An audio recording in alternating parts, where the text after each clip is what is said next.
ఈసారి కొట్టే దెబ్బ కొన్ని తరాలు గుర్తుండిపోవాలి. భారత్ మీద కుట్ర చేయటం కాదు కదా, మన వైపు వంకరగా చూడాలన్నా వణికిపోవాలి. ఈ రేంజ్లో పాకిస్తాన్కు బుద్ధి చెప్పేందుకు మోదీ సర్కార్ రెడీ అవుతోంది. దౌత్యపరమైన చర్యలతో పరోక్ష యుద్ధం మొదలుపెట్టింది. రెండు దేశాల మధ్య యుద్ధ మేఘాలు అలుముకోవటంతో పాక్ను అన్ని వైపుల నుంచి చుట్టుముడుతోంది. అరేబియా సముద్రంలోకి ఐఎన్ఎస్ విక్రాంత్ను దింపింది. పాక్ వెన్నులో ఒడుకు పుట్టిస్తోంది. అసలేంటి ఐఎన్ఎస్ విక్రాంత్?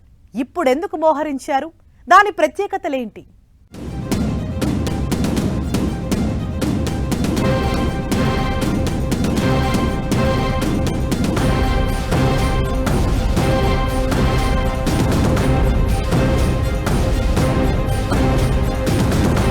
సాగర దిగ్బంధంలో పాకిస్తాన్, అరేబియా సముద్రంలో ఐఎన్ఎస్ విక్రాంత్, పాక్ వెన్నులో మొదలైన వణుకు. ఐఎన్ఎస్ విక్రాంత్ ఇప్పుడెందుకు మోహరించారు? ఐఎన్ఎస్ విక్రాంత్ ప్రత్యేకతలేంటి? పహల్గాం ఉగ్రదాడి ఘటన తరువాత భారత్ పాక్ మధ్య ఉద్రిక్తతలు పెరిగాయి. యుద్ధం ఎప్పుడైనా రావచ్చు అన్నట్లు కనిపిస్తోంది. ఉగ్రవాదులను ఎగదోసి దగుల్బాజీ పనిచేయడమే కాదు, కశ్మీర్ తమ జీవనాడి అంటూ భారత్ను పాక్ మరింత రెచ్చగొడుతోంది. పాకీగాళ్లకు మాటలతో కాదు, చరిత్ర గుర్తుంచుకునేలా బుద్ధి చెప్పాల్సిందే అంటూ మోదీ సర్కార్ సిద్ధమైంది. భారీ స్ట్రాటజీ సిద్ధం చేస్తోంది. త్రివిధ దళాలు నిర్వహిస్తున్న సన్నాహాలతో పాక్ గుండెల్లో రైళ్లు పరిగెడుతున్నాయి. ఆ దేశ సైనికుల్లో మరణ భయం మొదలైంది.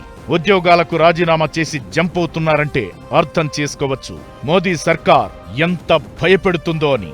ఇలాంటి టైంలో అరేబియా సముద్రంలో the Baahubali INS Vikrant enter అయింది. ఇప్పటికే వణికిపోతున్న పాక్కు విక్రాంత్ రాకతో మరణ భయం పరిచయమైంది. ఒకవైపు పాక్ ఆర్థిక వ్యవస్థ వెన్నువిరిచేలా కార్యకలాపాలు చేపట్టడంతో పాటు ఆ దేశంలో యుద్ధ భయాన్ని రేకెత్తిస్తోంది భారత్. సాగర తీరంలోనూ నౌకలను మోహరిస్తోంది. పహల్గాం ఘటన తరువాత ఇండియన్ నేవీ కార్యకలాపాలు స్పీడప్ అయ్యాయి. ఈ నెల 24న ఐఎన్ఎస్ సూరత్ యుద్ధ నౌక నుంచి క్షిపణి పరీక్ష జరిగింది.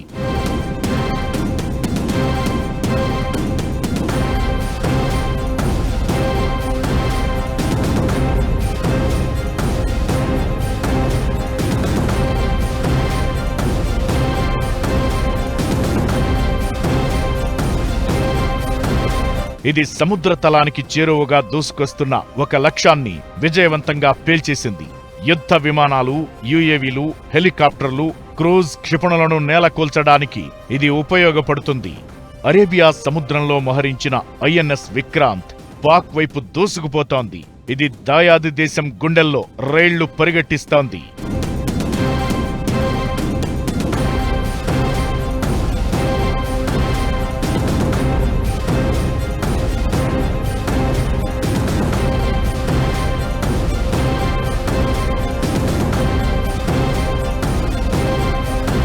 యుద్ధవాహక నౌక ఐఎన్ఎస్ విక్రాంత్ దూసుకొస్తున్న తీరు పాక్కు నిద్ర లేకుండా చేస్తోంది. విమాన వాహక నౌకలు ఒంటరిగా రంగంలోకి దిగవు. జలాంతర్గాములు, డెస్ట్రాయర్లు, ఫ్రిగేట్ల లాంటి యుద్ధ నౌకలతో కూడిన ఒక సమూహం దాని వెంట వెళుతుంది. వీటన్నింటినీ కలిపి క్యారియర్ బ్యాటిల్ గ్రూప్ అంటారు. ఇది చాలా శక్తివంతమైన దాడి బృందం. సముద్రంలో సువిశాల ప్రాంతంపై పూర్తి ఆధిపత్యం సాధించడానికి ఇది ఉపయోగపడుతుంది. ఇప్పుడు విక్రాంత్ కదలికలను బట్టి పాక్ వ్యూహాత్మక రేవులైన కరాచీ, గ్వాదర్ దిగ్బంధానికి భారత్ రెడీ అయ్యే ఛాన్స్ ఉందనే వాదన వినిపిస్తోంది. పాక్ వాణిజ్యంలో 60% పైగా ఈ పోర్ట్ల నుంచే జరుగుతోంది. తీరం నుంచి 700 కిలోమీటర్ల దూరంలో ఉన్న పాకిస్తాన్ పంజాబ్ ప్రావిన్స్ పై విక్రాంత్ దృష్టి పెట్టినట్టు తెలుస్తోంది. పాక్ సైనిక మౌలిక వసతుల్లో ఎక్కువ భాగం ఇక్కడే ఉన్నాయి.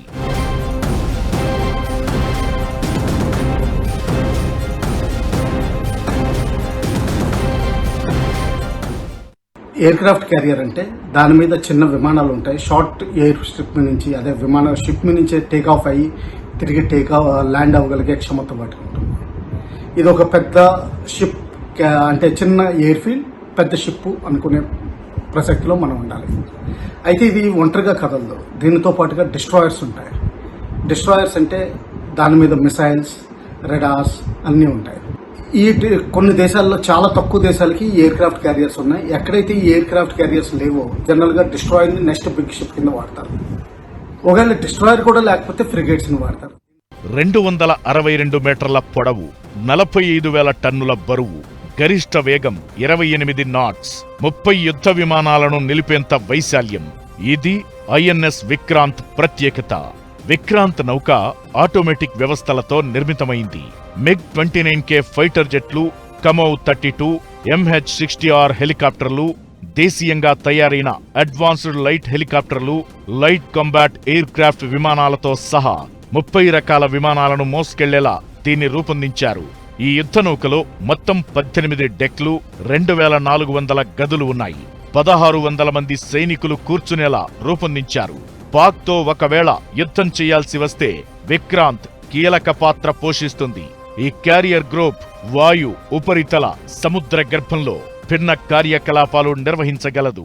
విక్రాంత్ పై ఉండే MiG-29K ఫైటర్ జెట్లు పాకిస్తాన్లోని మస్రూర్, సర్గోదా లాంటి చోట్ల ఉన్న వైమానిక సైనిక స్థావరాలను నాశనం చేయగలవు.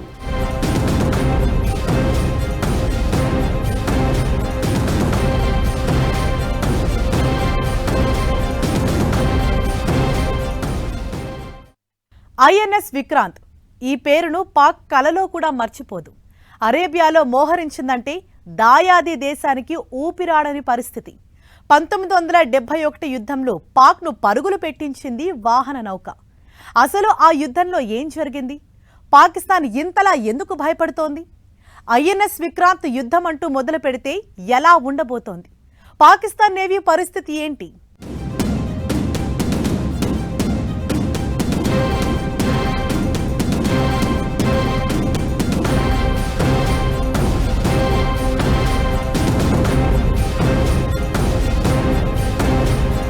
భారత్ దగ్గర ప్రస్తుతం 2 విమానవాహక నౌకలు ఉన్నాయి. ఒకటి విక్రమాదిత్య, మరొకటి విక్రాంత్. ఈ నౌకలను హిందూ మహాసముద్రం, అరేబియా సముద్రం, బంగాళాఖాతంలో భద్రతా ప్రయోజనాల కోసం ఉపయోగిస్తారు. యుద్ధమే జరిగితే గుజరాత్, ముంబైను పాక్ లక్ష్యంగా చేసుకునే అవకాశముంటుంది. ఆ ప్రదేశాల్లో ఎలాంటి దాడులనైనా తిప్పికొట్టేందుకు ఈ విమానవాహక నౌకను నిర్మించారు. శ్రీనగర్, ఢిల్లీ వైమానిక స్థావరాల నుంచి విమానాలను నడపడం, ఇతర ప్రాంతాల నుంచి దాడులు చేయడంతో కంపేర్ చేస్తే ఈ విమానవాహక నౌకపై నుంచి దాడిని మరింత సులభంగా, వేగంగా చేయవచ్చు. పాకిస్తాన్కు ఇలాంటి విమానవాహక నౌక లేకపోవడం భారత్కు భారీ ప్లస్. యుద్ధ నౌకకు పూర్తిగా ఇంధనం నింపితే మాటిమాటికి తీరానికి రావాల్సిన పని లేకుండా సుదీర్ఘకాలం సముద్రంలోనే పనిచేస్తుంది. ఐఎన్ఎస్ విక్రాంత్ ప్రస్తుతం కార్వార్ నుంచి ముందుకెళుతోంది. శత్రువుల ఇంధన ఉత్పత్తి కేంద్రాలు, భూ, సముద్ర, వైమానిక స్థావరాలు, సమాచార కేంద్రాలు, ఆయుధ డిపోలు, చమురు డిపోలను లక్ష్యంగా చేసుకుని దాడులు చేసే అవకాశముంటుంది. ఇదంతా ఎలా ఉన్నా 1971 యుద్ధం రోజులు గుర్తు చేసుకుని పాక్ వణికిపోతోంది. ఇండియా మొట్టమొదటి విమాన వాహక నౌక ఐఎన్ఎస్ విక్రాంత్. ఈ నౌక బ్రిటిష్ రాయల్ నేవీ కోసం నిర్మించారు. 1961లో ఇది భారత్ చేతికొచ్చింది. 1971లో బంగ్లాదేశ్ విముక్తి యుద్ధంలో పాల్గొని ఈ నౌక పాకిస్తాన్ సైనిక చర్యలకు అడ్డుకట్ట వేసింది. సముద్ర మార్గం ద్వారా పాక్ సైనికుల దాడులను అడ్డుకుని శత్రు లక్ష్యాలను ధ్వంసం చేసింది. భారత నౌకా దళంలో 36 ఏళ్ల పాటు సేవలందించిన తరువాత 1997లో విక్రాంత్కు విశ్రాంతినిచ్చారు. దీనిని పూర్తిగా ధ్వంసం చేయడానికి ముందు 15 ఏళ్ల పాటు మ్యూజియంగాను ఉపయోగించారు. మన నేవీ బలం ముందు పాక్ ఎందుకు పనికిరాదు. భారత్ వద్ద శక్తివంతమైన విమాన వాహక నౌకలు, అణుజలాంతర్గాములు ఉండగా పాక్ దగ్గర అలాంటివి లేవు. చైనా నుంచి సమకూర్చుకున్న వార్షిప్లే ఆ దేశం దగ్గర ఎక్కువగా ఉన్నాయి. భారత నౌకా దిగ్బంధం బుచ్చును తిప్పికొట్టే సామర్థ్యం పాక్ నేవీకి లేదు. ఐఎన్ఎస్ విక్రాంత్ కర్ణాటకలోని కార్వార్ నౌకా స్థావరం నుంచి పశ్చిమ నౌకాదళ కమాండ్లో చేరింది. ప్రస్తుతమిది అరేబియా సముద్రంలో సంచరిస్తోంది.